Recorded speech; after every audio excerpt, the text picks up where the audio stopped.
All right, guys, so here we have example 2. We have a couple more numbers this time, and actually a couple more operations as well. So, just like we attack every one of these simplifying problems, I want you to start off by writing the acronym Pemdas.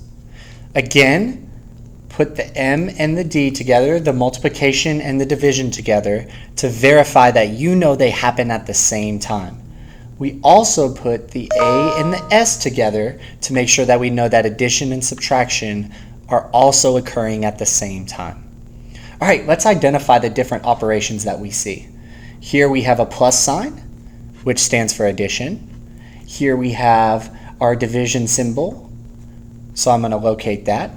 I also have a minus sign, so that is subtraction. And then we have one more operation. If you see here, up top I have this too, so that is an exponent. So I'm going to write an E above it for an exponent. So we have 4 different operations, and we need to make sure that we are going in the correct order of PEMDAS. So again, we start at the P for parentheses, but our problem didn't have any parentheses, so we can move past that. Next, E stands for exponent. So that's the first thing that we're going to have to handle. We're going to have to take 3 and raise it to the second power.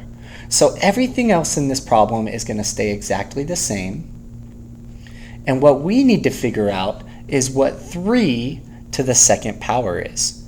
Well, that means I have 3 times itself. 3 times 3 is 9. Okay? So 3 times 3 is the same thing as 3 squared. That's where we're getting the 9 from.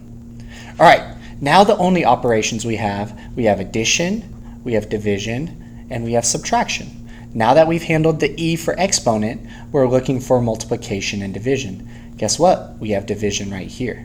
So what we're going to do is we're going to take 30 and divide it by 6. Well, 30 divided by 6 is 5.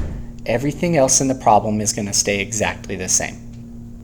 Now I have addition and subtraction. And you're probably saying, wait a second, Coach Easton. If addition and subtraction happen at the same time, am I supposed to do the 12 plus 5 first? Or am I supposed to do 5 minus 9 first? Well, what we're going to do is we're always going to go from left to right. So we're going to start all the way to the left, just like we would read. We're going to start all the way from the left, and then the order that they occur in is the order that we're going to handle them. So the first thing I would do is 12 plus 5. 12 plus 5 is 17. And then finally, we're left with 17 minus 9. 17 minus 9 is 8. So this time for this problem, we had an exponent. We handled our division. Then we had both addition and subtraction. And when you have both addition and subtraction, you always do the leftmost operation, then you continue on.